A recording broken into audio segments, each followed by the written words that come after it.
அனைவருக்கும் வணக்கம். ஒரு விஷயம் பகீர்னு தூக்கி போடுது. என்ன அப்டின்னா, மல்லி கைய பிடிச்சு விஜய் தரன்னு இழுத்துக்கொண்டு ரோட்ல தள்ளி விடுறாரு. அதாவது நடுத்தெருவுல மல்லிய இழுத்து போ அப்டின்னு தொரத்தி அடிக்கிறாரு. இந்த விஷயம் தான் கொஞ்சம் நம்மள ஆட்டம் காண வைக்குது. அதே நேரத்தில மல்லிய நிலகுலைய செய்யுது. அப்ப இது என்ன நடக்க போது அடுத்து? ஏன்னா, இந்த ரேணுகா சுயநினைவுக்கு வந்துட்டாங்க. அதே நேரத்தில அவங்களுக்கு மெமரி லாஸ் அப்டின்னு சொன்னதுக்கப்புறம், வீட்டுக்கு வரேன் அப்டின்னு சொல்லி கதிரேசன் யார்கிட்ட மல்லிகிட்ட சொல்றாங்க. ஆரத்தியெல்லாம் எடுமா அப்டின்னு.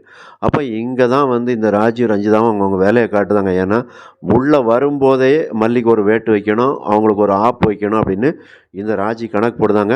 ஏன்னா, எந்த சூழ்நிலையிலயும் அவங்கள மல்லியும், ரேணுகாவும் சேர்ந்துறக்கூடாது. அதே நேரத்தில அப்போ இந்த கதிரேசன் மல்லி மேல வச்சிருக்கக்கூடிய அந்த பாசம், இன்னொன்னு விஜய் மல்லி மேல வச்சிருக்கக்கூடிய அன்பு, இது எல்லாத்தையுமே உடைக்கணும் அப்படின்னு தான் இந்த ராஜி, ரஞ்சிதா நினைக்கிறாங்க. அதனால தான் முதல்ல ஒரு வீட்டுக்கு வந்த உடனேயே மல்லிக்கு செம அடி கொடுக்கணும்னு நினைக்கிறாங்க. அப்போ ஆரத்தி எடுக்கும்போது அந்த வேலையும் ஆரம்பிச்சிருந்தாங்க. அப்போ நைஸா அந்த ஆரத்தி தட்டத்த தள்ளிவிட்டு அழகா அவங்க ரேணுகா முகத்தில போய் அந்த தீ விழுற மாரி பண்றாங்க. அப்போ இந்த மாரி பண்ணும்போது ஆட்டோமேட்டிக்கா ரேணுகா துடிச்சு போயிருதாங்க. அப்படி துடிச்சுட்டாங்க அப்படின்னாலே, அங்க யாருக்கு கோபம் வரும் ஃபர்ஸ்ட்டு?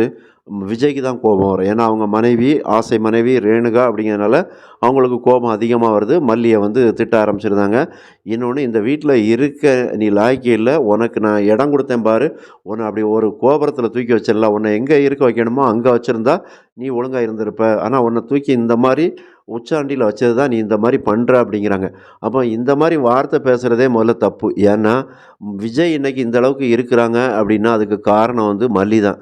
ஏன்னா, மல்லிய ஒரு கட்டத்தில மல்லி இல்லன்னா, விஜயே நடுத்தெருவுல தான் நின்றுப்பாரு அவங்க அக்கா ராஜி மூலமா.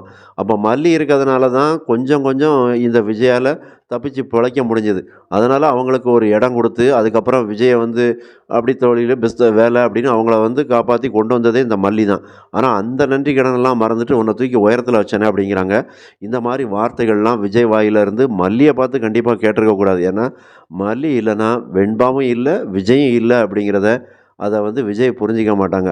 ஆனா இங்க மல்லி ஒரு இளகுன மனசா இருக்கிறதுனால தான், அது ஈஸியா விஜய் மல்லிய எப்படி வேணாலும் வார்த்தையால குத்துறாரு. அதாவது குனிய குனிய குட்டிக்கிட்டே இருப்பாங்கல்ல, அப்போ இங்க மல்லி எல்லாத்துலயும் ஒரு தாராள மனசா இருக்கிறதுனால தான், விஜயால இப்படி பேச முடியுது. மல்லி கொஞ்சம் கராரா இருந்திருந்தாங்க அப்படின்னா, விஜய கொஞ்சம் கிடுக்குப்பிடி போட்டு, "நீ உட்காருனா உட்காரு, போனா போ" அப்படிங்கிற மாரி வச்சிருந்தாங்க அப்படின்னா, கண்டிப்பா விஜய் இந்த மாரி பேசியிருக்க மாட்டாரு. ஆனா இவங்க மல்லி என்ன நினைக்கிறாங்க, விஜய் விஜய்ன்னு உருகுறாங்க. ஏன்னா இவங்களுக்கு விஜய் மேல அவ்வளோ ஒரு காதல் இருக்கு. அப்ப இந்த காதல் எந்த சூழ்நிலையும் விஜய்யையும் நம்மளையும் பிரிச்சிடக்கூடாது அப்படிங்கிற ஒரு பயம் இருக்கு. அந்த காதல் உண்மையானது அப்படிங்கும்போது எந்த சூழ்நிலையும் விஜய் பிரிய மாட்டாரு.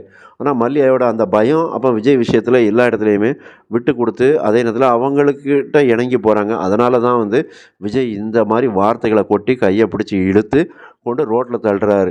ஆனா இத பார்த்து யாரு ரசிப்பாங்க? ராஜீவ், ரஞ்சிதா. அவங்களுக்கு இதுல என்ன லாபம் நடக்குது? அதாவது மல்லி விஜய் கூட இருக்கக்கூடாது. ஏன்னா ரேணுகா இருந்தா அதுக்கப்புறம் பார்த்துக்கலாம். அதாவது ரேணுகாவ சமாளிச்சிடலாம். மல்லிய சமாளிக்கிறது தான் அவங்களுக்கு ஒரு பெரிய கஷ்டமா இருக்கு. அதனால தான் முதல் வேலையா மல்லிய துரத்தி விடுதல குறியா இருக்கிறாங்க இந்த ராஜியும், ரஞ்சிதாவும். அவங்க நெனச்ச மாரி நடக்குது. ஏன்னா ரேணுகா ரேணுகா கதிரேசனுக்கு பொண்ணா இருந்தா கூட, அவருக்கு இன்னொரு பொண்ணா மல்லிய நினைக்க ஆரம்பிச்சுட்டாரு. அப்போ இப்படி நினைக்கிற சூழ்நிலையில இந்த மாரி நடந்துகிட்டு இருந்தது அப்படின்னா, மல்லிய யாராலும் ஒண்ணும் பண்ண முடியாது அப்படிங்கிறத இந்த ராஜி நல்லாவே புரிஞ்சு வச்சிருக்கிறாங்க. அந்த மாரி புரிஞ்சதனுடைய விளைவு தான் ஆரம்பத்திலேயே இத தட்டி வைக்கணும் அப்படின்னு சில முடிவுகள எடுக்குறாங்க.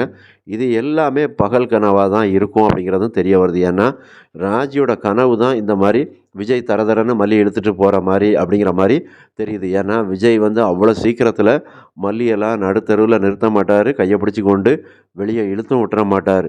அப்போ இங்க ரேணுகா, ராஜி, ரஞ்சிதா அப்புறம் மல்லி எல்லாருமே ஒரே வீட்டுக்குள்ள இருந்து ஒரு கலகத்த உண்டு பண்ணுவாங்க. அப்படி கலகத்த உண்டு பண்ணும்போது தான் சுவாரஸ்யமும் கூடும்.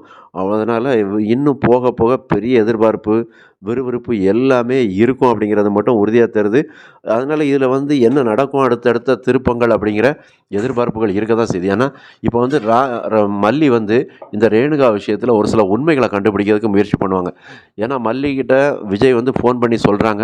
அதாவது ரேணுகாவுக்கு இந்த மாரி மெமரி லாஸ் அப்படிங்கிற விஷயத்த. அப்ப இப்படி சொல்லும்போது தான் அங்க மல்லி ஷாக் ஆகுறாங்க. இந்த அதிர்ச்சி மல்லிய அடுத்தடுத்து யோசிக்க வைக்கும் கண்டிப்பா. எந்த மாரி யோசிக்க வைக்கும் அப்படின்னா, அதாவது இந்த ரேணுகா உண்மையிலேயே மெமரி லாஸா? இல்ல ஒரிஜினல் ரேணுகாவா? இவங்க எதுவும் நடிக்கிறாங்களா? அப்படிங்கிற மாரி எண்ணம் தோணிருச்சு. அப்ப இந்த எண்ணம் வந்தாலே அவங்களுக்கு மனசுல ஒரு பெரிய சந்தேகம் வந்துருச்சு. அந்த சந்தேகம் தான் இனிமே வந்து பெரிய அளவுல அவங்க ரேணுகாவ பத்தின உண்மைகள கண்டுபிடிக்க வைக்கும். அப்போ அந்த உண்மைகள கண்டுபிடிச்சிட்டாங்கன்னா, அதுக்கப்புறமா ரேணுகாவ துரத்தி அடிப்பாங்க. இந்த வீட்ட விட்டும் விரட்டுவாங்க. ஜெயில்ல கூட தூக்கி போடக்கூடிய ஒரு வாய்ப்பு இருக்கு. இன்னொன்னு விஜய் வெண்பாவ காப்பாத்துவாங்க. மறக்காம சப்ஸ்கிரைப் பண்ணுங்க, கமெண்ட் பண்ணுங்க, லைக் பண்ணுங்க. நன்றி.